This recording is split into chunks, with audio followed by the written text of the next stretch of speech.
Big day today. This is a 1931 Excelsior Henderson. This is the fastest production motor vehicle of its time. It was rated by the factory to do at least 80 and was often clocked at over 100. The police loved this bike.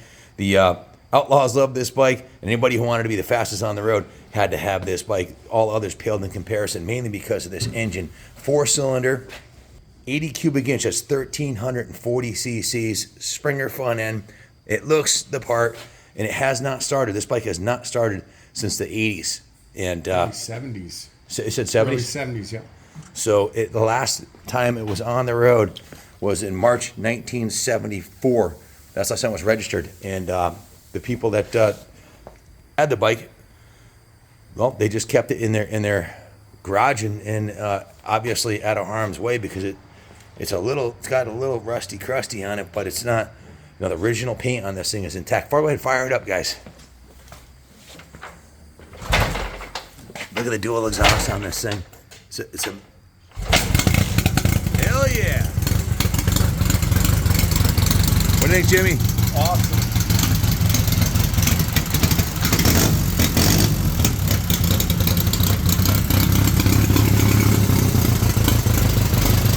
Pretty good, huh?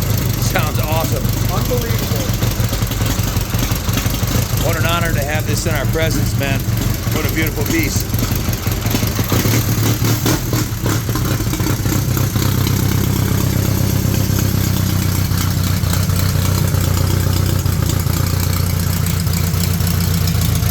Beautiful. Good job, Jimmy. Thanks. Look at this.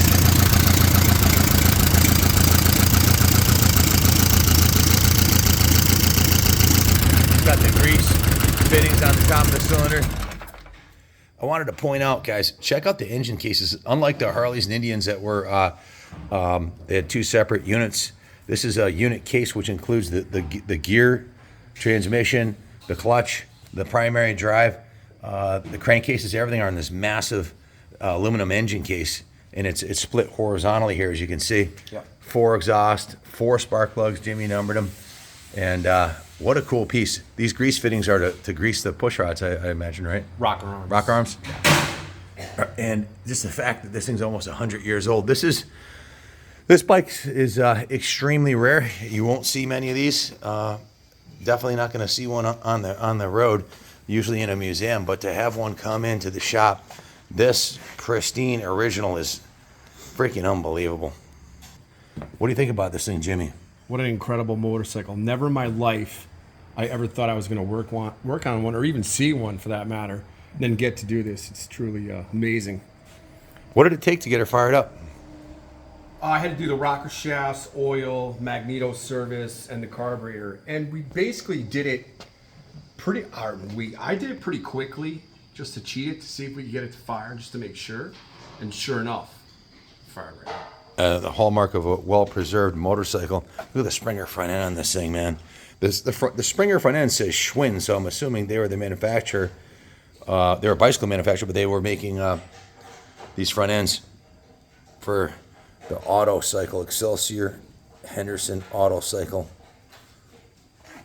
Wow, look at that. Motor manufacturing and supply. Chicago, Illinois, from the Windy City. Look at this decal. That is just so cool. Wow. What do we got up here, Jimmy? Awesome instrumentation. It's gear driven off the rear wheel. And another cool thing to note is... See that? Gear driven. He's not kidding. Gear driven instrumentation.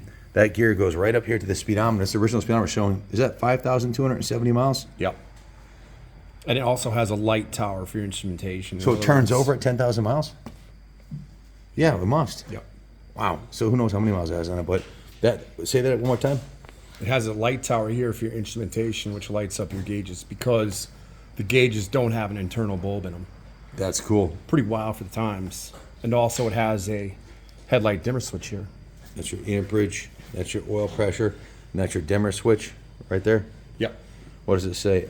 Dim, off, and bright. Yeah, and it has 2 separate systems. It has the magneto, which of course takes care of the ignition, provides an awesome spark, which is here. This is your magneto. It's driven off the engine front gear case. with a small rag joint coupling. It really is a rag joint coupling, isn't it? Yeah. Why do they use that, Jimmy, and not something more firm? Back in the times, that's what they had. That's literally a thick piece of cloth. Like what they use for steering on automobiles. Yeah. Rag joint. And then we have the belt out of the way, but this is your AC generator for your lighting. Yeah, AC generator for that. Wow, that Yeah, that's why the belt's out of the way. belt's super stiff. Yeah. Probably needs a replacement. You can't get one of those at Napa, can you? You might. You might if we look hard enough. What does that say on there? You know, I didn't get to read the tag. I was so excited about everything else. A pretty simple carburetor. Yeah. Is there a brand on the carburetor, or was that made by Excelsior? It's a Linkert design. Linkert design. Yep. Suicide shift, foot clutch. Yep. Pretty neat kick system here. Lift up. Look at the spring on that. Is that the original spring? Yeah, the kicker spring. The kicker spring. Look at that kicker spring, man. The gear for the massive sprocket for the speedometer gear. How cool is that? I mean, that's just Band brake. band brake, Mechanical band brake. dual exhaust, and those are straight pipes, aren't they? With just pinched mufflers at the end. Right. Yeah. Wow. Looks like underneath. Check this out. I don't want to disturb the patina. I just touched it a little bit there. You can see there's still chrome under there. We are leaning towards not washing this motorcycle and leaving the original patina on it because it's so rare to find them in this condition. I mean, if you're going to restore it, you'd have to go ahead and paint everything on it, right? Yeah. And it would be a shame to lose this original paint. Maybe clean it a little bit, but check out the floorboards on this with the X.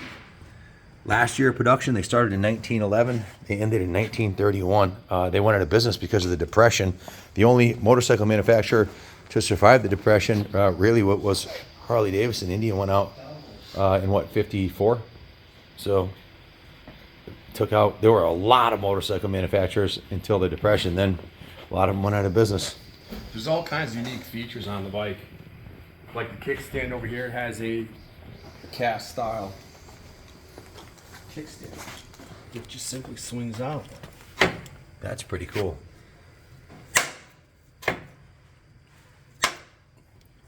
Even had the highway pegs on there.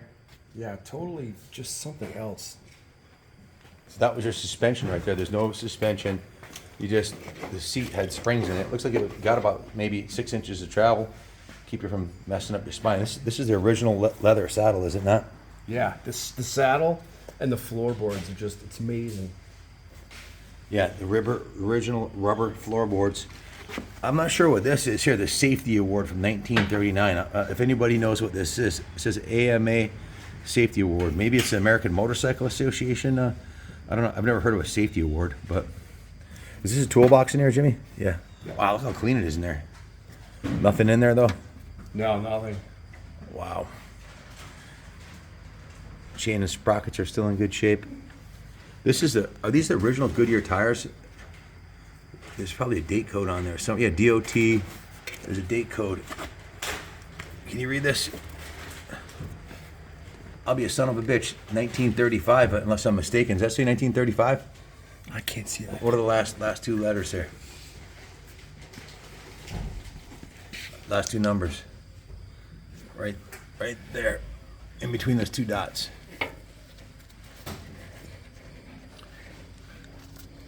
Definitely 35. So he must have put these Goodyear tires in 4 years after owning it. But you can see they're dry rotted, but these tires are from 1935. Goodyear was making a quality product back then. The front tire happens to be a Firestone. I'll bet this is the original tire. I don't see a date code on it. It does say Firestone. Unbelievable. What's it? Gum dipped. Good to know your tires are safety lock cord gum dipped. Wow, look at the dust on this thing. Yeah, it has greasable hub bearings. Greasable hub bearings, yep.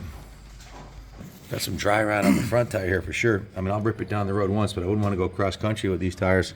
Definitely want some new. This would be the ultimate cannonball run bike, huh? Yeah. Take this bad boy cross country.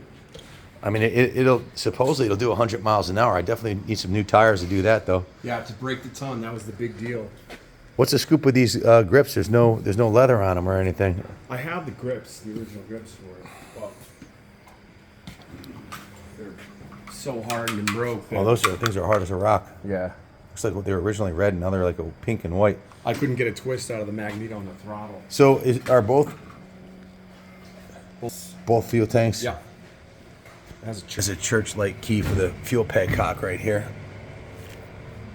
One of the clues of a well-preserved bike is we did check the oil on it, and before we started it up, and the oil's perfect, nice and clean. Look at that.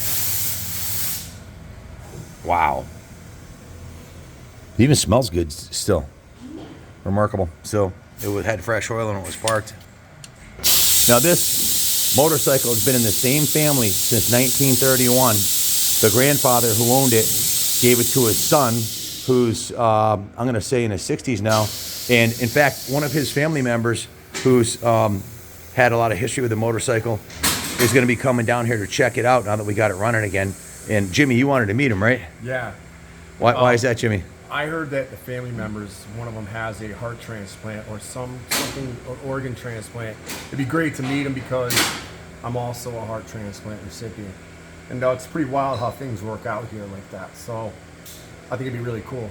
And now you're doing the thing you're most passionate about in life, getting to work on some of the most, well, according to Billy, it's like we're talking about how rare this motorcycle is. I mean, it really is an honor to have this bike in our presence and to get the chance to ride it. And we will be filming it once you take your first ride on it. But Jimmy has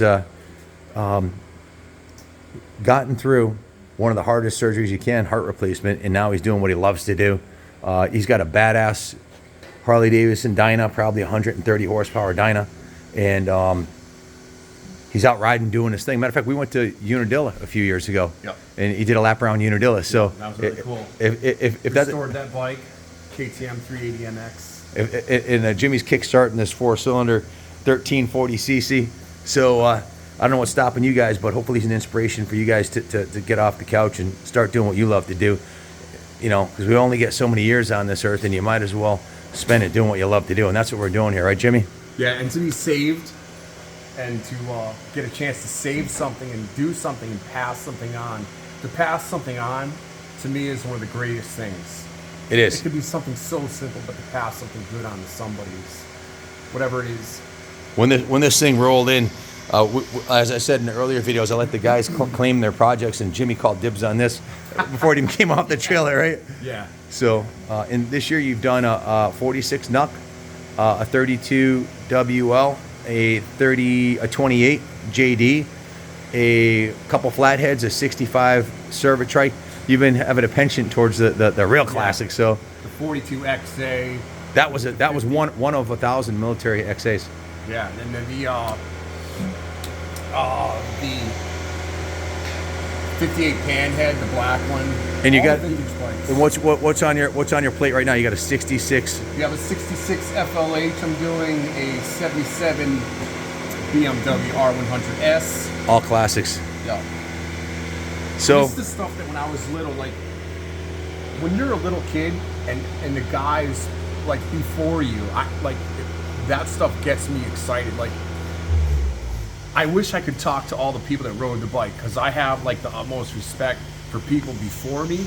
That matters a lot to me. Like I hope that it's like goosebumps, man. You can't fake that. Yeah, no.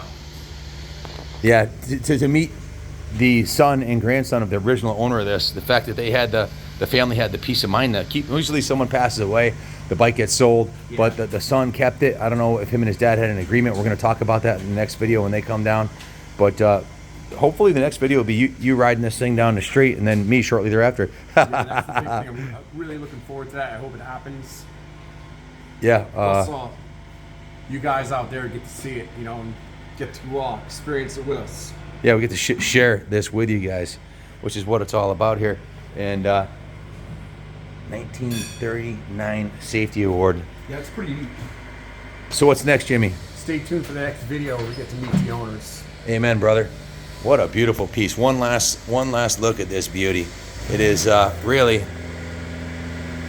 it's modern art is what it is at this point. I mean, I don't know if that's the right word for it, but to me, this thing is a piece of artwork. Look at the profile of this thing.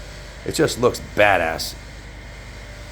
1,340 cc's, 100 miles an hour, and the damn thing's almost 100 years old. It'll be 100 years old in what, 6 years, right? Amazing.